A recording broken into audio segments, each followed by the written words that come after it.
जबलपुर से खबर है, जहां जबलपुर कलेक्टर राघवेंद्र सिंह एवं एसपी जबलपुर संपत उपाध्याय ने एलपीजी की आपूर्ति एवं विपणन व्यवस्था के संबंध में बैठक की। उन्होंने प्रथम सत्र में चिकित्सा, शिक्षा, रेलवे व रक्षा संस्थान आदि के प्रतिनिधियों से उनके घरेलू गैस सिलेंडर की आवश्यकता के संबंध में जानकारी ली। इस दौरान तेल विपणन कंपनियों के प्रतिनिधियों से पेट्रोल, डीजल एवं घरेलू गैस की उपलब्धता की जानकारी भी ली गई, जिसमें Indian oil corporation limited, Hindustan petroleum corporation limited व भारत पेट्रोलियम कॉरपोरेशन लिमिटेड के प्रतिनिधियों ने पर्याप्त स्टॉक एवं आपूर्ति की जानकारी दी गई। एलपीजी गैस की उपलब्धता और वितरण व्यवस्था की समीक्षा कर घरेलू गैस उपभोक्ताओं के हितों को प्राथमिकता देने के निर्देश दिए। इस दौरान बताया गया कि जिले में पेट्रोल, डीजल और घरेलू गैस का पर्याप्त स्टॉक मौजूद है। एलपीजी की आपूर्ति मुख्य रूप से घरेलू उपयोग के लिए ही सुरक्षित रखी जाएगी। नई व्यवस्था के तहत घरेलू गैस सिलेंडर की रिफिल बुकिंग अब पिछली डिलीवरी के 25 दिन बीत जाने के बाद ही स्वीकार की जाएगी। इस कदम का मुख्य उद्देश्य जिले में गैस की कालाबाजारी और अनावश्यक अफरा तफरी को रोकना है। जो एजेंसी है उनके भी लोगों को बैठाया गया था और सभी लोगों से अपना इस पे चर्चा किया गया है। उपलब्धता को लेके जो सर्वर की समस्या आ रही है उस बिंदु पे भी, और साथ ही ये जानकारी भी दी गई है अगर ब्लैक मार्केटिंग में कोई भी इन्वॉल्व होता है तो हम लोग सीधे जो है ब्लैक मार्केटिंग प्रिवेंशन को लेके जो एक्ट है उसके अंतर्गत कार्रवाई करेंगे और बहुत ही उसमें कड़ी कठोर कार्रवाई होती है, सीधे गिरफ्तारी होती है। जहाँ भी अनाधिकृत रूप से सिलेंडर पाए जाते हैं किसी के पोजीशन में, जो उसके पोजीशन में नहीं होना चाहिए था, किसी के घर में पाए जाते हैं, तो उसको बहुत ही कड़ाई से डील करते हुए जिस एजेंसी से वो जारी हुए थे उसकी भी रिस्पॉन्सिबिलिटी तय करेंगे, जिस व्यक्ति के नाम थे उसकी भी रिस्पॉन्सिबिलिटी तय करेंगे। इन सभी बिंदुओं पर चर्चा हुई है और पब्लिक से आपके माध्यम से मेरी अपील है, इसमें पैनिक न करें। अपना जो आपकी बुकिंग है 25 दिन की सीमा की गई है उस पर ध्यान दें। आपका 25 दिन एग्जॉस्ट हो ही जाए और आप ये भी जज करें कि अनावश्यक अगर आपको आवश्यकता नहीं है तो आप बुकिंग ना करें। ऐसे बहुत सारे परिवार होते हैं जिन्हें 1 महीने से ज़्यादा जिनका सिलेंडर चल जाता है, तो उन्हें भी इस चीज़ को ध्यान में रखना चाहिए कि अनावश्यक अगर सर्वर पर लोड जाएगा, अनावश्यक पैनिक बुकिंग करेंगे तो फिर समस्या कॉम्प्लिकेट होगी। तो इसको लेके भी लोगों से चर्चा किया गया है और साथ ही जो हमारे एग्जीक्यूटिव मजिस्ट्रेट है, सभी जो ये पुलिस विभाग के लोग हैं, इन सभी लोगों को भी चीज़ों की जानकारी दी गई है और सतत मॉनिटरिंग और परीक्षण करने के लिए इनको सचेत किया गया है।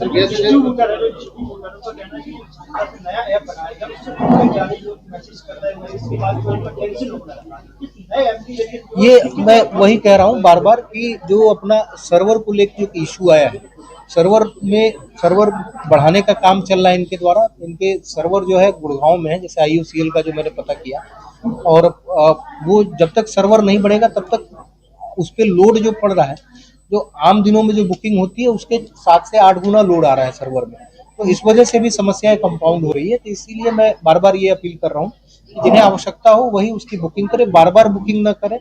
अगर आज आपका नहीं हो पा रहा है, आपका समय सीमा अभी बाकी है, तो आप 2-3 दिन वेट करके फिर से ट्राई करें, पैनिक बुकिंग ना करें। एजेंसी संचालकों से बातचीत हुई तो उपलब्धता किस तरह की जिले में बात करें? नहीं, उपलब्धता को लेके जो ये अपना डोमेस्टिक है उसमें कोई समस्या नहीं है। जो कॉमर्शियल है उसमें जो पैरामीटर्स गाइडलाइन जारी हैं वो आप सभी को स्पष्ट है, किस सेक्टर को प्रायोरिटाइज किया गया है। अपना डिफेंस है, अपना शिक्षा है, स्वास्थ्य है, इसके अतिरिक्त बाकी लोगों के लिए कॉमर्शियल नहीं है। डोमेस्टिक को लेकर समस्या, उपलब्धता को लेकर समस्या नहीं। सर, जेल में कितने कनेक्शन होंगे? ये डेटा मैं आपको पूरा डेटा शीट उपलब्ध करा देता हूँ, क्या उपलब्धता है वो भी उपलब्ध ये भी बनाए गए। ये भी एक प्रश्न आया था, तो ये भी एक टीम बनाई जा रही है।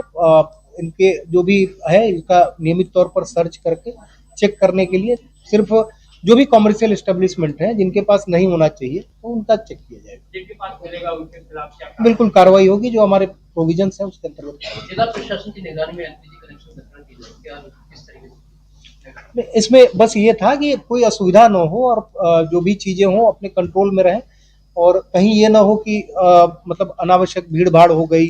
कई जगह जैसे इस प्रकार से भी आ रहा है कि लोगों का बुकिंग 3 दिन बाद का है, लेकिन उनको लग रहा है कि हम आज ही ले लें, आज ही लेके रख लें।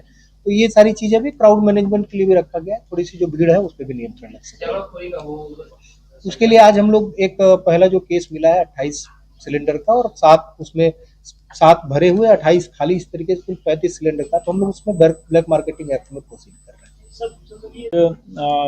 कलेक्टर कार्यालय में सभी गैस एजेंसी और उनके जो कंपनियों के प्रतिनिधि हैं, पुलिस अधिकारियों, प्रशासनिक अधिकारियों की बैठक हुई है। सभी से फीडबैक लिया गया है। साथ ही साथ पुलिस का मुखबिर तंत्र भी सक्रिय किया गया है। थानों को भी निर्देशित किया गया है कि किसी गैस एजेंसी के कार्यालय या गोदाम इत्यादि पे कोई अप्रिय स्थिति निर्मित न हो। भीड़ भाड़ होती है, वहाँ से मदद मांगी जाती है तो टीमें वहाँ मदद के लिए पहुँचे। साथ ही साथ इस स्थिति का लाभ उठाते हुए कोई कालाबाजारी इत्यादि न करे।